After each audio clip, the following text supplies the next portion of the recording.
கதிரோட குணம் இப்படி மாறும்னு யார் எதிர்பார்த்தா?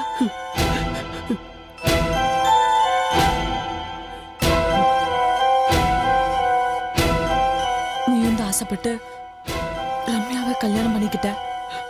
ஆனா இப்போ நீ அவளோட சந்தோஷமாவா இருக்க? சாரி சிவா, ஒரு பேச்சுக்காக தான் சொன்னேன். இங்க பாரு, ஆலியாக்கு ஒன்னும் ஆகாது. அவ ஒத்துமைங்கிறது சீக்கிரமா எல்லாருக்கும் தெரியதான் போகுது. நீ நம்புறல மீரா, நீ நம்புறல. என்னைக்கு ஒரு நாள் அவளை பார்த்த உனக்கு இது புரியுது. காலம் முழுக்க அவ கூட வாடுற ஜனங்களுக்கு ஏன் இது புரிய மாட்டேங்குது? இல்ல சிவா, நீ நினைக்கிறது தப்பு. உங்க அண்ணனு கூட ஆலியா உத்தமையா இருக்க கூடாதுன்னு உள்ளுக்குள்ள ஒரு தாட் ஓடிக்கிட்டே இருக்கும். சந்தர்ப்பமும் சூழ்நிலையும் அவன் மேல சந்தேகத்தை கொண்டு வந்துருச்சு. இதுக்கு ஒரே ஒரு வழிதான் இருக்கு. ஆலியா சொன்ன மாதிரி காலம்தான் இதுக்கு பதில் சொல்ல முடியும். எந்த ஒரு பொண்ணுக்கும் வரக்கூடாத பிரச்சனை இப்ப அகல்யாக்கு வந்திருக்கு. அத அவளே எதிர்த்து நின்னு சமாளிக்கணும்னு நினைக்கிறான். உன்னை அவாய்ட் பண்ணணும்னு நினைக்கிறதுக்கு அவ சான்ஸே இல்ல. ஆனா ரம்யா என்ன ஃபீல் பண்ணுவாங்கிறது கூட ஒரு காரணமா இருக்கலாம். இவ்வளவு பெரிய பிரச்சனை நான் உன்னைய நின்னு ஜெயிச்சு காட்டுறேன்னு அகல்யா சொல்லும் போது நீ அதை வரவேற்கணும் சிவா. அதை விட்டுட்டு சின்ன பையன் மாதிரி அழுதுட்டு இருக்கிய. எனக்கு நீ அட்வைஸ் பண்ணும் போதெல்லாம் போல்டா இரு அப்படி இப்படின்னு பேச முடியுது. உனக்குன்னு வந்துட்டா ஏன் இப்படி உடைஞ்சு போயிடுற? நீ என்ன சொன்னாலும் என்னால சமாதானம் ஆக முடியல மீரா. அதான் சொல்லிட்டேனே, டைம் இஸ் த பெஸ்ட் ஹீலர்னு. நீ மனசை போட்டு குழப்பிக்காம பேசாம வீட்டுக்கு போ. மத்தத அப்புறமா பேசிக்கலாம். வீட்டுக்கு போனா என் பிரச்சனை இன்னும் கொஞ்சம் ஜாஸ்தி தான் ஆகும். சரி, எங்க வீட்டுக்கு வா. இல்ல, எனக்கு இப்ப எங்கேயும் வர பிடிக்கல. அப்படின்னா ஆபீஸ்லயே தங்க போறியா? தெரியல. என்ன சிவா நீ மறுபடியும் குழப்புற? மீரா ப்ளீஸ், நீ வீட்டுக்கு கிளம்ப. நான் இங்கே கொஞ்ச நேரம் இருக்கேன். என் குழப்பம் போன உடனே வீட்டுக்கு போய்க்கிறேன். சிவா சொன்னா கேளு மீரா, நீ கிளம்ப. இன்னும் கொஞ்சம் தனியா இருக்க விட. சரி, டேக் கேர். ஓகே.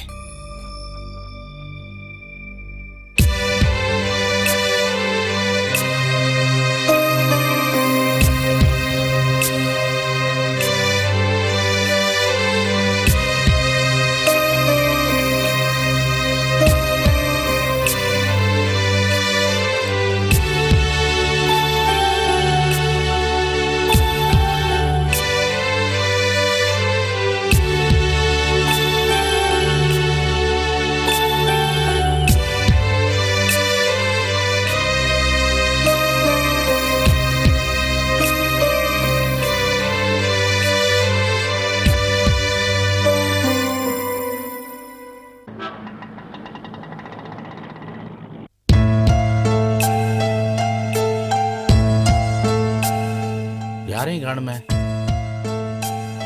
வரங்க. வாங்க சம்பந்தி, வாங்க சம்பந்தி, உட்காருங்க. உட்காருங்கம்மா. என்ன சாப்பிடுறீங்க? அதெல்லாம் ஒண்ணும் வேண்டாம். குடிக்க கொஞ்சம் தண்ணி எடுத்துட்டு வரேனே. வேண்டாம்.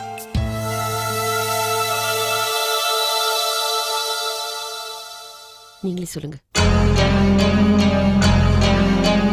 உங்க பொண்ண நீங்க வீட்டுக்கு கூட்டிட்டு வந்தா நல்லா இருக்கும். வளகாப்புக்கு இன்னும் கொஞ்சம் நாள் இருக்கே, அதுக்குள்ளேயும். ஆமா, அவ கெட்ட கேட்டுக்கு வளகாப்பு ஒண்ணுதான் பாக்கி. என்ன சம்பந்தி இப்படி பேசுறீங்க? ராஜி, கொஞ்சம் பொறுமையா இரு. எதுக்குங்க நான் பொறுமையா இருக்கணும்? மான மரியாதையில காத்துல போனதுக்கு அப்புறம் பொறுமையா இருந்தா என்ன பிரயோஜனம்? நீங்க கொஞ்சம் சும்மா இருங்க, நானே பேசிக்கிறேன். இது பாருங்க, உங்க குடும்பத்துல நாங்க பொண்ணு எடுத்து மோசம் போயிட்டோம். வீணா அது இதுன்னு எங்க கிட்ட பேச்ச வளர்க்காம உங்க பொண்ணை வந்து கூட்டிட்டு போற வழியை பாருங்க. என்ன வார்த்தை பேசுறீங்க சம்பந்தி? என் பொண்ணு மோசம் பண்ணிட்டாளா? அகல்யாவை பத்தி எப்படி உங்களால இப்படி எல்லாம் பேச முடியுது? பேச்சோடு நிறுத்திட்டோமேன்னு நினைச்சுக்கங்க. கல்யாணத்துக்கு முன்னாடி யார்கிட்டயும் புள்ளைய வாங்கி அதுக்கு அப்பாவா என் பையனை இருக்க சொல்ற உங்க பொண்ணு. சம்பந்தி கொஞ்சம் வாய் அடிக்க பேசுங்க. யார வாய் அடிக்க பேச சொல்றீங்க? உங்க பொண்ணால எங்க மான மரியாதையெல்லாம் போச்சு. இதுக்கு மேல எங்களால சும்மா இருக்க முடியாது. அஜய் கொஞ்சம் அமைதியா பேசு. நீங்க சும்மா இருங்க. உங்க குடும்பத்து யோகியதை எங்களுக்கு தெரியாதுன்னு நினைச்சிட்டீங்களா? போனா போதுன்னு பொறுத்துக்கிட்டு இருந்தோம். அதனால எங்களை இழிச்ச வாயின்னு நினைச்சிடாதீங்க. வேண்டாம் சம்பந்தி, அவன் மேல இப்படி ஒரு பழிய போடாதீங்க. இத பாருங்க, என் பொண்ணு எந்த பாவமும் அறியாதவ. அவன் மேல அனாவசியமா வீண் பழி சுமத்தாதீங்க. எதுவா இருந்தாலும் தயவு செஞ்சு தீர விசாரிச்சுட்டு அப்புறமா பேசுங்க சம்பந்தி. எல்லாம் நல்லா விசாரிச்சுட்டு தான் பேசுறோம். அப்படி கண்மூடித்தனமா அகல்யா பேர்ல பழி போடுற அளவுக்கு நாங்க ஒன்றும் கல்லஞ்சக்காரங்க இல்ல. ஆதாரத்தோட தான் பேசுறோம். இதுக்கு மேல எந்த விவரத்தையும் எங்க வாயால சொல்ல முடியாது. வேணா உங்க பொண்ணையே அழிச்சிட்டு வந்து நேரா அவர்கிட்டயே கேட்டு தெரிஞ்சுங்க. உங்க பொண்ணை நீங்களா வந்து கூப்பிட்டு வந்துருங்க. இல்லைன்னா என் பையனுக்கு இருக்கிற கோவத்துல என்ன வேணாலும் நடக்கும். அனாவசியமா என் பையனை கொலைகாரனை ஆக்கிடாதீங்க. ஏன் ராஜி அனாவசியமா அவங்க கிட்ட பேசிட்டு வா போலாம். சம்பந்தி,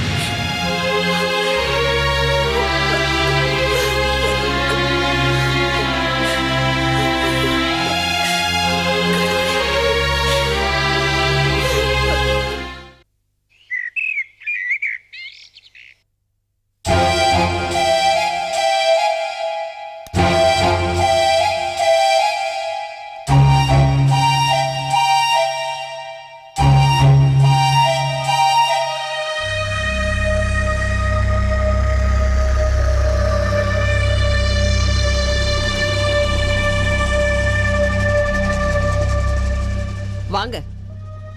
நல்ல வேளை எங்க வராம இருந்துடுவீங்களோன்னு பயந்துட்டு இருந்தேன். அந்த கேவலம் மேலதான் இருக்கு, போய் கூட்டிட்டு போங்க. மாப்பிள வேண்டாம் மாப்பிள, நம்ம முதல்ல அகலையாவை போய் பார்க்கலாம்.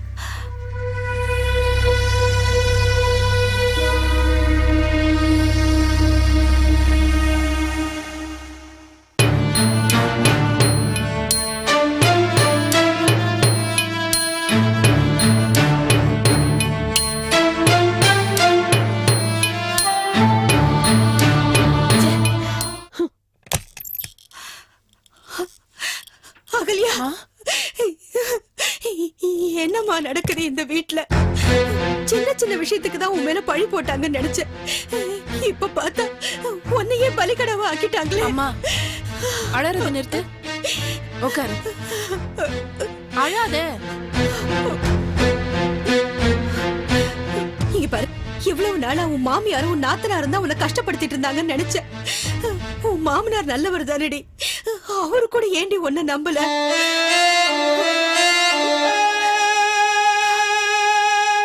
எதை வச்சு உன் மேல இவ்வளவு பெரிய அபாண்டத்தை சுமத்தினாங்க? சொல்லுமா. இப்படி எதை கேட்டாலும் நீ அமைதியாவே இருந்தீன்னா நான் என்னன்னு நினைக்கிறது? மா, உங்களை யார் இங்க வர சொன்னது? கிளம்புங்க ரெண்டு பேரும். எங்களை ஏண்டி போக சொல்ற? உன் மாமனாரும் உன் மாமியாரும் நம்ம வீட்டுக்கு வந்து உன்னை இங்க இருந்து கூட்டிட்டு போக சொல்லி அவங்க தான் சொல்லிட்டு போனாங்க. ஆமா கல்யா, அவர் சொன்னதுனாலதான் எங்களுக்கே விஷயம் தெரியும். இங்க பாரு, நாங்க உன்னை கூட்டிட்டு போகலன்னா உன் புருஷன் உன்னை கொன்னுடுவாருன்னு சொன்னாங்க. அப்படித்தாம்மா உங்க மாமனாரும் மாமியாரும் நம்ம வீட்டுல வந்து சொல்லிட்டு போயிருக்காங்க. அம்மா, நீ கிளம்பு. என்னை எப்படி அவர் கொல்றாருன்னு நான் பாக்குறேன். வேண்டாம் அகல்யா, இங்க இருந்தா இன்னும் என்னென்ன பழியெல்லாம் தூக்கி உன் மேல போடுவாங்களோ தெரியல. வீட்டுக்குள்ள நுழைஞ்சதும் அவங்க பார்த்த பார்வையும் பேசின பேச்சும் எங்களால பொறுத்துக்க முடியல. நல்ல வேளை இதெல்லாம் பார்க்க கூடாதுன்னு தான் உங்க அப்பா முன்னாடியே போய் சேர்ந்துட்டாரு போல இருக்கு. அம்மா ப்ளீஸ்மா, அழாத. முடியலடி, இந்த மாதிரி கொடுமை எல்லாம் பார்க்கணும்னு ஆண்டவன் என் தலையில எழுதி வச்சிருக்கான் பாரு. மாமா, நீங்க அம்மாவை கூட்டிட்டு கிளம்புங்க. இதுக்கு மேல இங்க இருந்தாங்கன்னா ரொம்ப இமோஷனல் ஆயிடுவாங்க. இங்க பாரு, முதல்ல நீ கிளம்பு. உன்னை புரிஞ்சிட்டு வாழ தெரியாத இந்த சண்டாளங்க மத்தியில நீ இருக்க வேண்டாம். இத பாரு, நீ என்னோட வந்துரு, நம்ம வீட்டுக்கு போயிடலாம். உன் புருஷனுக்கு என்னைக்காவது புத்தி வந்து தான் செஞ்சது தப்புன்னு புரிஞ்சு உன்னை வந்து கூப்பிட வந்தா நீ இங்க வரத பத்தி யோசிக்கலாம். இல்லனாலும் பரவாயில்ல, நீ கிளம்பு, நம்ம வீட்டுக்கு போலாம். நான் வரமாட்டேம்மா.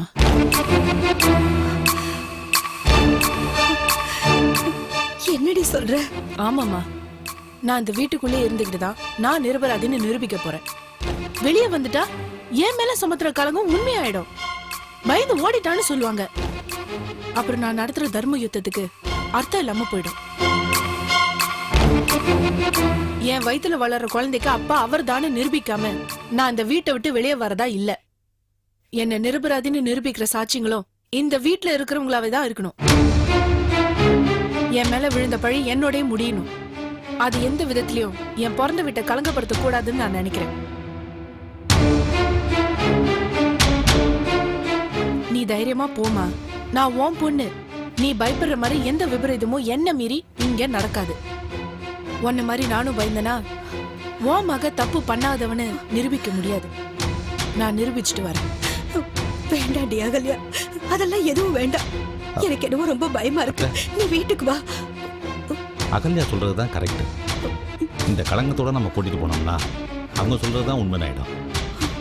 அகல்யா நல்லவன் நிரூபிக்கட்டும், அதுக்கப்புறம் கூட்டிட்டு போகலாம். வாங்க நாம போகலாம். அகல்யா, உனக்கு எந்த ஹெல்ப் வேணும்னாலும் எனக்கு ஃபோன் பண்ணுமா. எங்களுக்கு மேல் நம்பிக்கை இருக்கு. நீ நிச்சயம் ஜெயிப்ப. தேங்க்ஸ் மாமா. வரமா அத்தை போகலாம். அகல்யா, எனக்கு உன்னை இங்க விட்டுட்டு போகவே மனசு வரல. ஜாக்கிரதையா இரு. சரிம்மா, நீ போ. போயிட்டு வரேன்.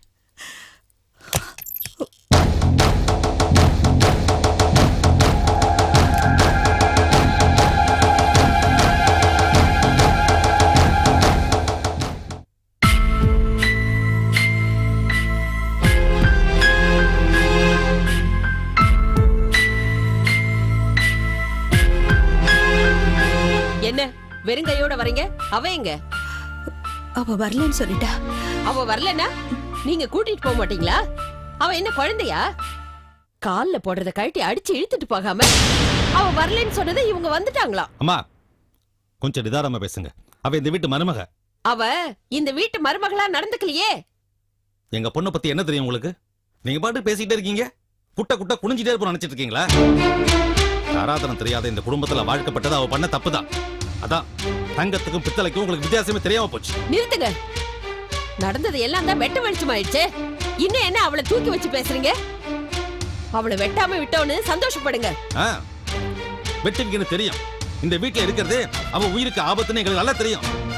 ஆனா அவ பத்தினி செத்தாலும் தான் நிரபராதி நிரூபிக்காம இந்த வீட்டை விட்டு வெளியே வரமாட்டான். தப்பு பண்ணிட்டு எவ்வளவு சாமர்த்தியமா மறைக்கிறா பாரு. பெரிய கைகாரிதான்.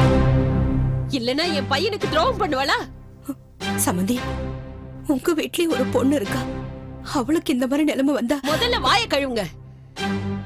யாரு வீட்டு பொண்ணை பத்தி பேசுறது? எங்க வீட்டு பொண்ணையே தப்பா பேசுறீங்களா? முதல்ல அவளை கூட்டிட்டு வெளியே போங்க. போது நிறுத்துங்கம்மா. எங்களுக்கு பேச தெரியும். நாங்க கூப்பிட்டோம், அவ வரல. முடிஞ்சு அவளை அனுப்பி வைங்க, கூட்டிட்டு போறோம். பேருக்கு மட்டும் பெரிய குடும்பம் இருந்தா பத்தாது, பேச்சிலையும் செயலையும் இது இருக்கணுமா? பெரிய குடும்பங்கிறதுனாலதான் இன்னும் இங்கேயே இருந்துகிட்டு வெளியே போக மாட்டேன்னு சொல்றவள கழுத்தை பிடிச்சு வெளியே தள்ளாம பக்குவமா பேசி அனுப்ப பாக்குறோம். கழுத்தை பிடிச்சு வெளியே தள்ளுவீங்களா? தள்ளுங்க. போலீஸ்ல கம்ப்ளைண்ட் கொடுத்து மொத்த குடும்பத்தை உள்ள தள்ளிடுறேன். நீங்க சும்மா இருக்க. வயிற்று பிள்ளைக்காரிய ஈவி இறக்கம் இல்லாம வீட்டை விட்டு வெளியே அனுப்ப சொல்றீங்களே, உங்களுக்கு மனசாட்சியே இல்ல? ஒரு பொண்ணு தப்பு பண்ணிருந்தா இவ்வளவு உறுதியா வீட்டுக்குள்ள இருந்திருப்பாளா? இதுல இருந்தே தெரிய வேணா உங்களுக்கு அகல்யா உத்தமின. உங்க குடும்பம் நல்லா இருக்கணுங்கிறதுக்காக தாலி கட்ட நாள்ல இருந்து அவ எவ்வளவு பாடுபட்டிருப்பா. அவ என்னென்ன பண்ணாங்கிறது உங்களுக்கு கொஞ்சமா தெரியுமா? உங்க பொண்ணு அமுதாவுக்கும் செல்லக்காவுக்கும் உங்களை விட அதிகமா செஞ்சதே எங்க அகல்யாதான். ஆரம்பத்துல இருந்தே அவ மேல இருந்த வெறுப்புல அவ செஞ்ச நல்லது எதுவுமே கண்ணுக்கு தெரியாம போச்சு. எங்க வீட்டு மேல வச்சிருந்த பாசத்தை விட அகல்யா உங்க குடும்பத்து மேல தாங்க அதிகமா பாசம் வச்சிருந்தா. அதனாலதான் இந்த வீட்டை விட்டு அவளால வெளியே வர முடியல. அவ ஒரு பைத்தியக்காரிங்க. பாசத்தை மட்டுமே காட்ட தெரிஞ்ச பைத்தியக்காரி. நிச்சயமா அவளை பத்தி ஒரு நாள் நீங்க புரிஞ்சுப்பீங்க. அத்தை போலாம்.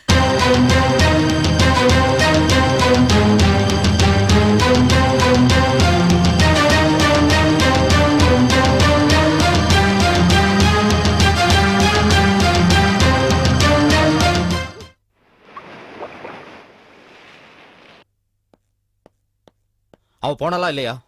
இல்லப்பா.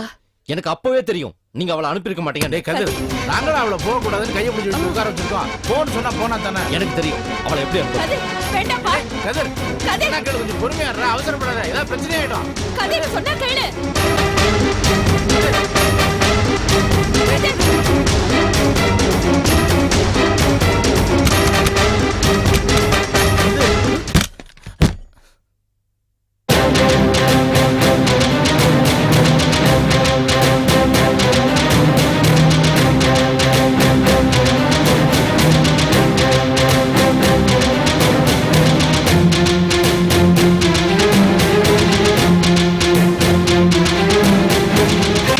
ஏய், உனக்கு வாயில சொன்னால கேட்க மாட்டியா?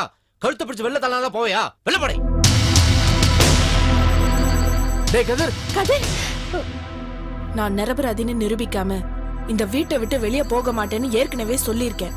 நீ நிரபராதியா இல்லையான்னு இங்க இருக்கிற யாருக்கும் தெரிய தேவையில்ல. ஒழுங்கு மரியாதை வெளில போ. என்னை தொட்டு தாலி கட்டின ஒரே பாவத்துக்காக இன்னும் உங்களுக்கு மரியாதை கொடுத்து பேசிட்டு இருக்கேன். உன்னை கல்யாணம் பண்ணதே பெரிய பாவம். இதுல என்ன பேசிட்டு இருக்கிற?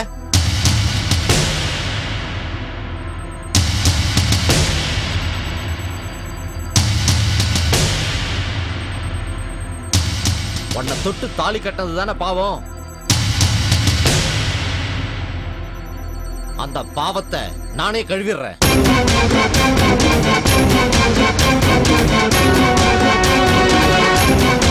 இந்த தாலி இருக்கிறதுனால தானே இவ்வளவு தூரம் பேசிட்டு இருக்கிறேன்.